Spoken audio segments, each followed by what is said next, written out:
Welcome to the Great African Leadership Series, where we feature great inspirational speeches and quotes from African leaders. I think that the things that have brought us here today tell us a lot about the development of our continent of Africa. I'm beginning by saying that the place of the diaspora, the status of people in the diaspora, of the African diaspora, is intimately linked with what happens on the continent. An Africa strong and performing transforms your position and your status here in Europe. But an Africa which continues to live the narrative of poverty, hungry children, people going across the Sahara, going in rickety boats and dying in Lampedusa to get to Europe. That Africa is not a narrative that is going to help you over here. So I think between you and us, our main task is the transformation of the continent. And why do I say so? Just one simple example. The Chinese diaspora is supposed to be some 60 million people. And in the table of states, they constitute the 25th country in the world. They're saying that of the 52 billion foreign investment that went into China in the 80s and 90s that transformed China into what it is today, the manufacturing hub of the world, 50% of that, 26%, came from the Chinese overseas community. And that development of China that has taken place has changed the status and the position of Chinese all over the world.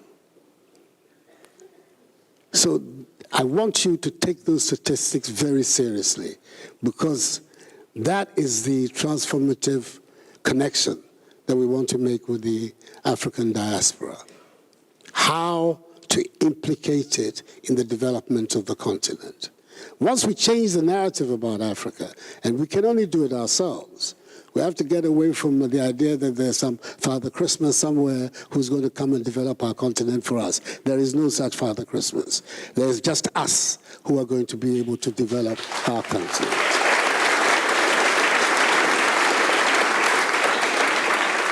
So once that mentality is our mentality, that we have to do it ourselves, then our relations with other people become that much more structured and punctilious, if you like.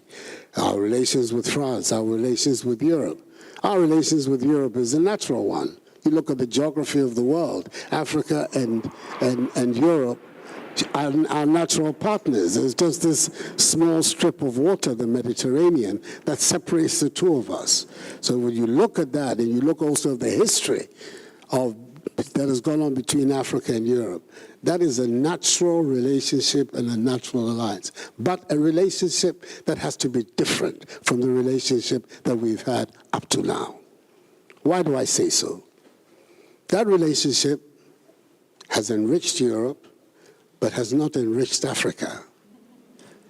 So we need to change that dynamic. And we can only do it by ourselves taking the correct measures for our future.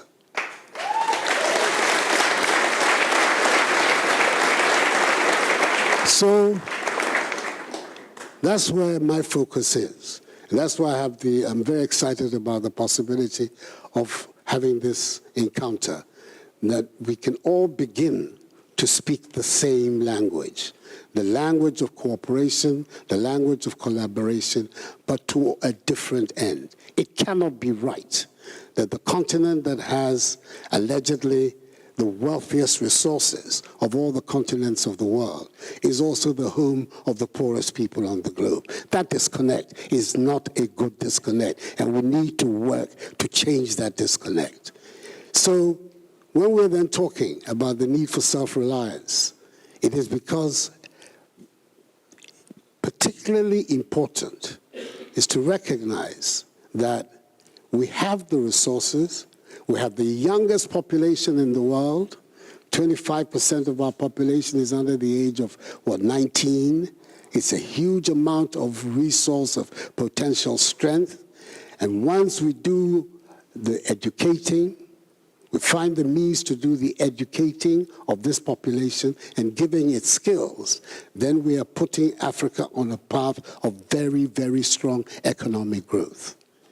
We can replicate what has been done in Asia if, like them, we maintain the discipline and the correct analysis of what we need to do to move our continent forward. But really, if they've been able in Asia in a generation to transform the lives of hundreds of millions of Chinese, hundreds of millions of Indians, why can we not replicate that same phenomenon on our continent? We can do it. And I have no doubt that those of you here can make a big input into that transformation that we're all looking for.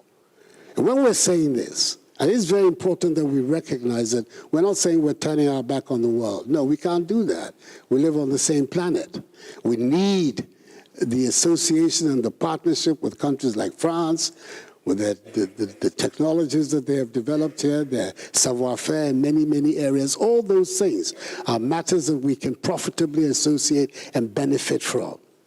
But all of it, always, from an understanding that it is for us to define the relationship that we want with the rest of the world. We shouldn't be caught up in a language or a narrative that says that we are appendages to other people's thinking, other people's policies, other people's volonté.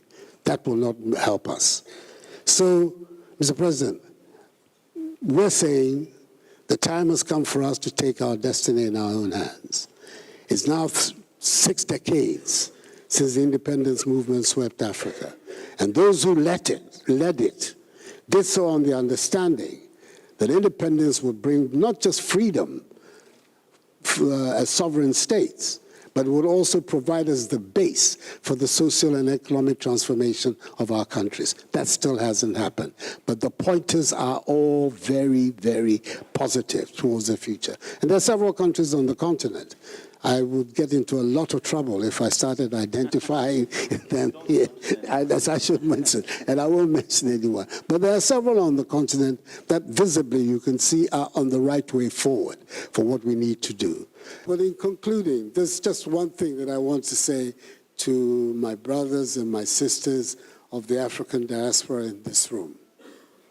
And that is something that perhaps when I hear the way in which there's a lot of concern about the status in France and barriers in France. But there's one thing that all of you should remember, and I hope that you will associate this with me.